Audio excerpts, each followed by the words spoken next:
Good morning. Good morning. Wow. I want to thank you for joining us for our press conference on Assembly Bill 2635, a bill that tackles an educational equity challenge in our state. I want to thank the stakeholders who are joining me here this morning, including my joint authors, Assembly members Autumn Burke and Assembly member Mike Gibson.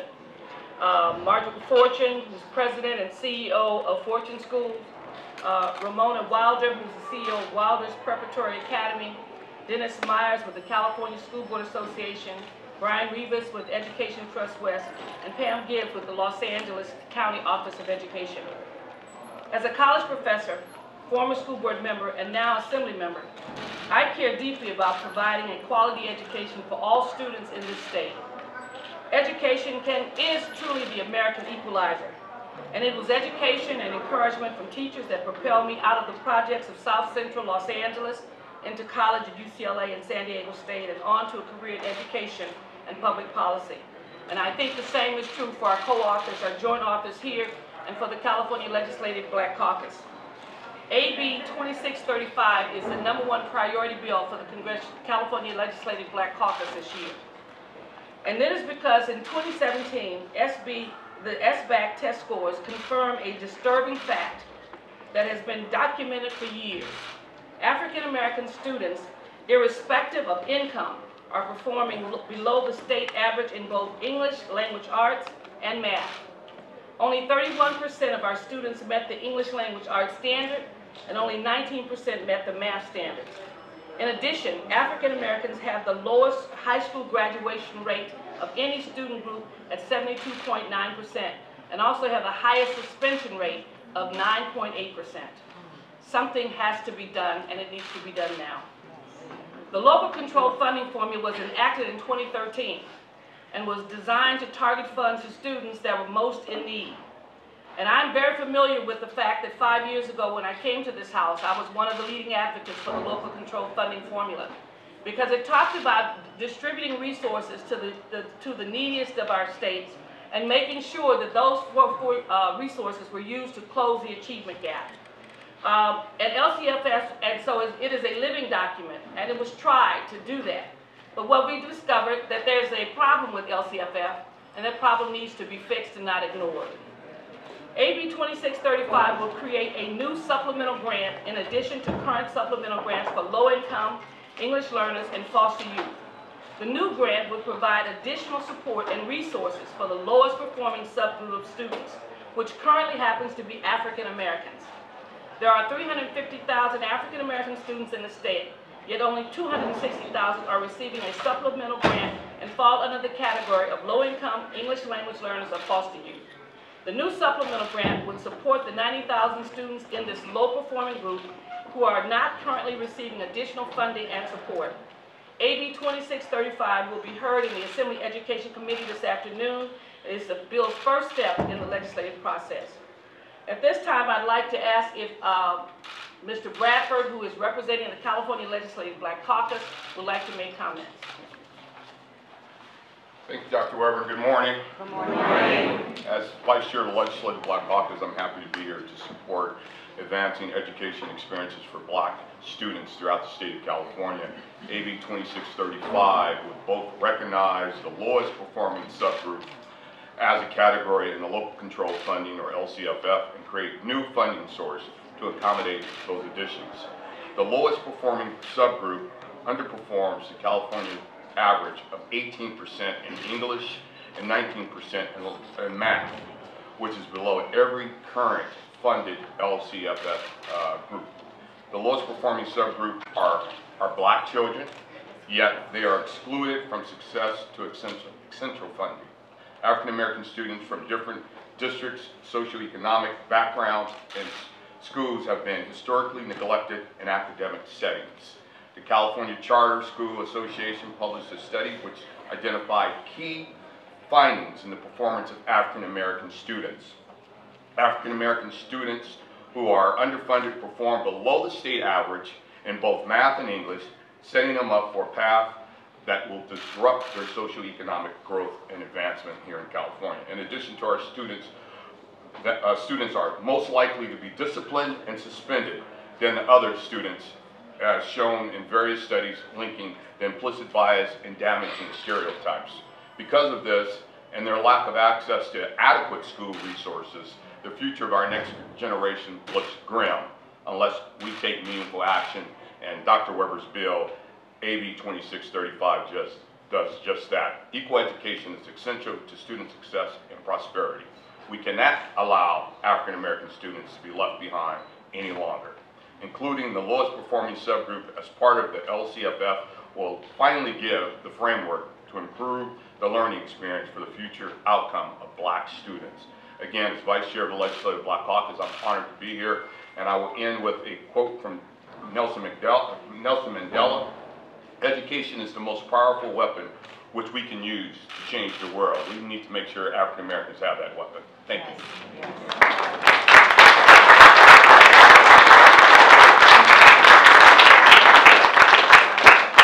We're all here today for the children and to ensure that their education is excellent.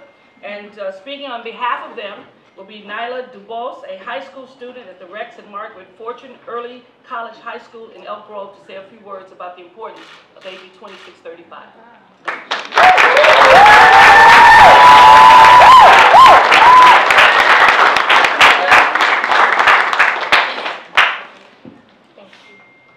Good morning. My name is Nyla Dubose. I am currently a 9th grade scholar at Rex and Margaret Fortune Early College High School, where scholars are afforded the opportunity to graduate with their high school diploma and Associates of Arts degree simultaneously. Amazing.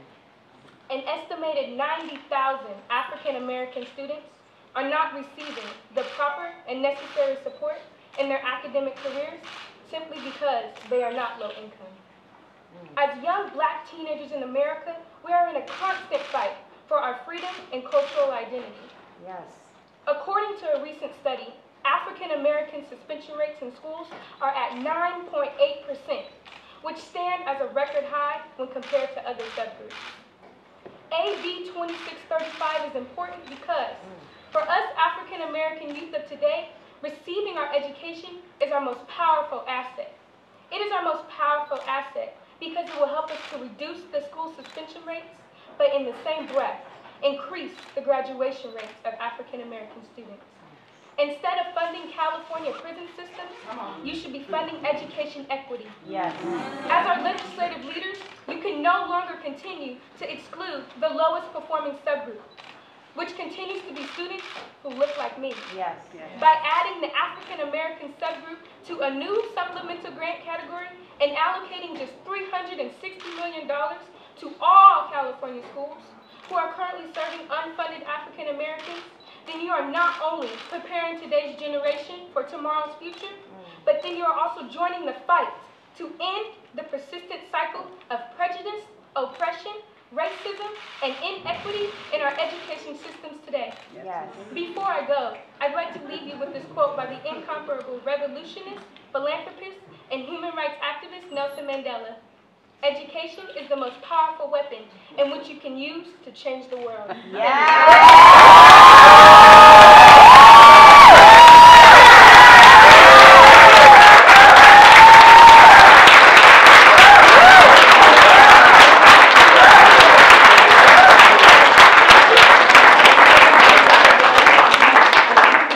I think now you understand why we're here. It gives us great pleasure to have also speaking today Dennis Myers, who's from the California School Board Association. Dennis.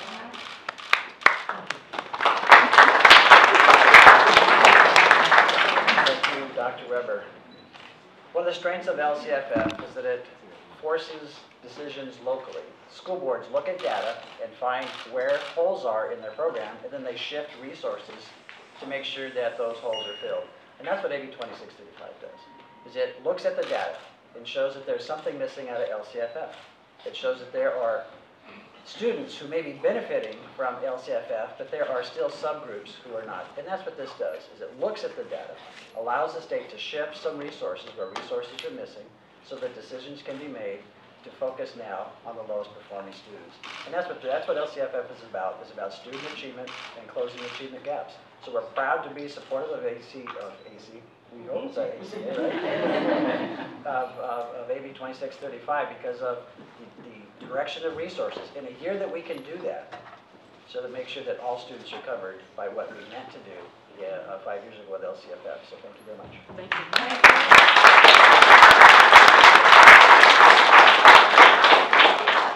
Ed Trust West has been a leader in research and advocacy for all children in California, and we're proud to have with us Brian Rivas, who will make a comment. Hey, Brian. Oh, there he is. Okay.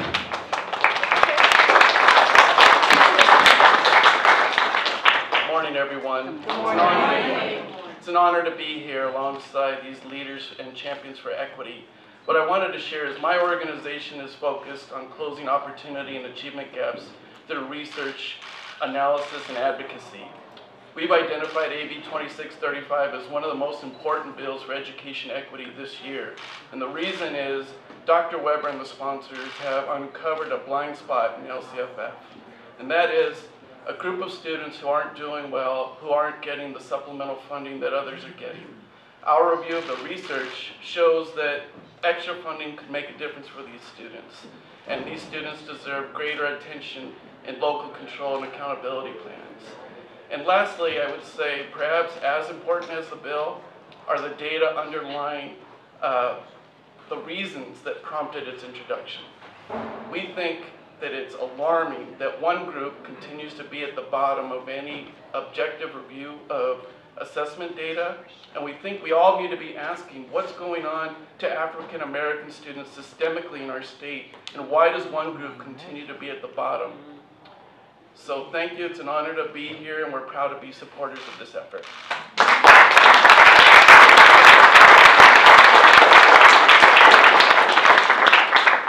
And last but surely not least, I'd like to call up Margaret Fortune, who's the president and CEO of Fortune Schools, to say a few words.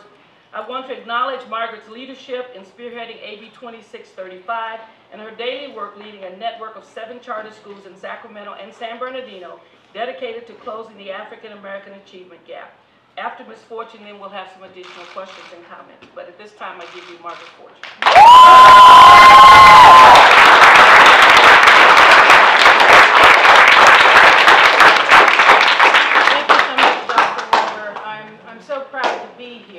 And here with my high school students, one of them you heard from today, Nyla DeBose. Yes. That's an applause line. I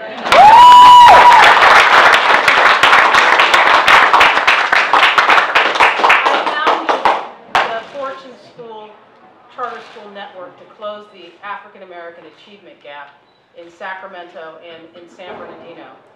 We did not do it alone. We did it with courageous school board members who decided that in our region, we were not going to sit back and allow black students to continue to fail without remedy. So it is with particular pride that we are here in collaboration and partnership with the California School Boards Association to say enough is enough. Yes. I am also the chair of the board of the California Charter Schools Association, and so I have to underscore this poignant moment.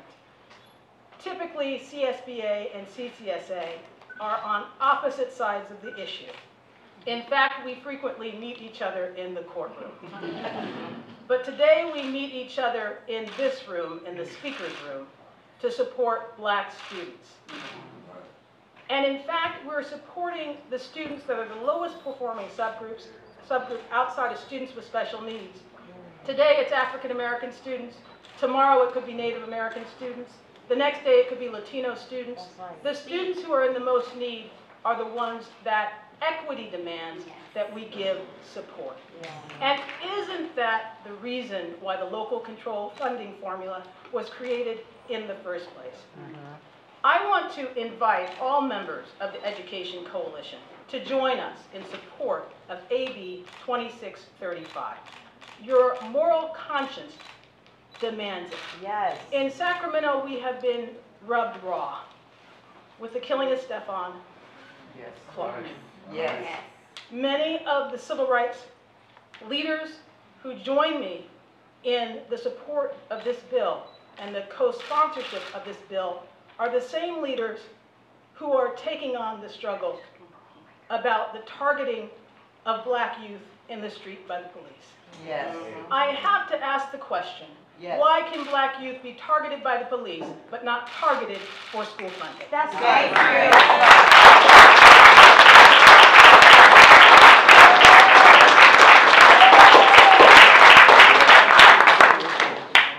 We oftentimes conflate the issue of race and poverty, as if you serve the needs of low-income students, that you capture all the black students.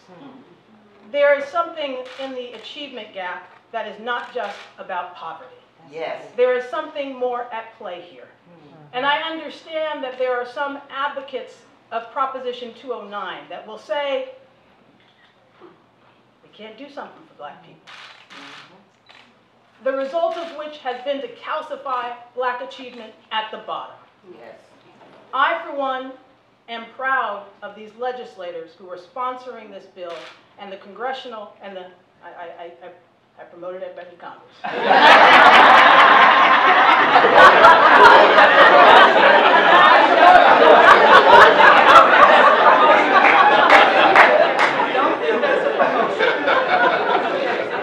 I, for one, am proud that the California Legislative Black Caucus has found a race-neutral way to help the students at the bottom by naming them not by their ethnicity, but by their performance. The last thing I'll say, there are some out there who are making the argument that, God forbid we give more money to schools that serve the students at the bottom because we might give a perverse incentive for the schools to actually intentionally fail the kids. If that were true, then we wouldn't have any subgroup funded under the local control funding formula. So why are we bringing these arguments forward when it's black kids who will be the beneficiaries? Why now? And just in case folks were concerned that we might not work hard enough for black kids if they're the lowest performing groups, we put some language in the bill for that. The first group that is funded would continue to be funded under AB 2635 until their performance meets the performance of the highest performing subgroup. This is gap closing legislation. Yes. Thank you so much.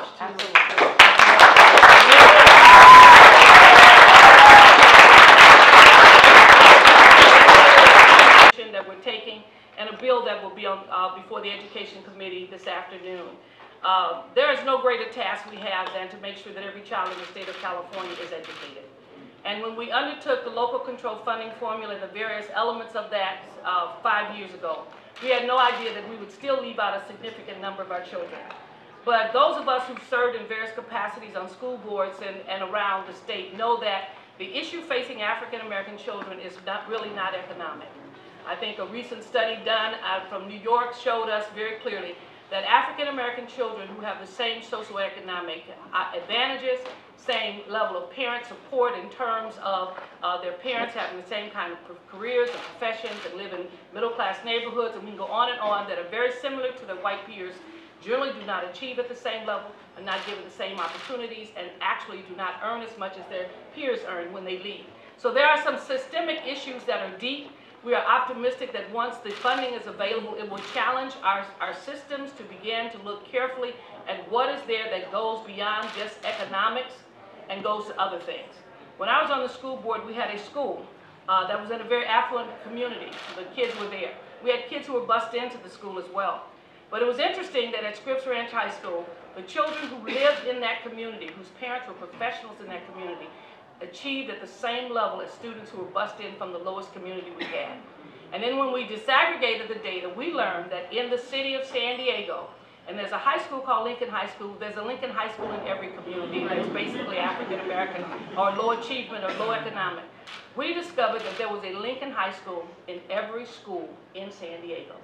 That when we disaggregated the data, that there was a Lincoln High School at La Jolla, Scripps Ranch, Claremont, wherever there was a Lincoln High School that was there. And so that moving kids around and busing them from here to there did not solve the problem unless we really looked at it and addressed it directly in terms of resources and methodology and a host of other things that's there. So we're excited about this as a beginning effort, a continuing effort with local control funding formula to really begin to close the achievement gap that still exists despite the billions of dollars that we put into the local control funding formula over the last few years. We have not closed the achievement gap, and it's our goal to do that, and this is another step in that direction to do so. So I want to thank those who came here today, and at this point we'll open it up for a couple of questions, and then we'll break for those who may want to do individual interviews with either some of the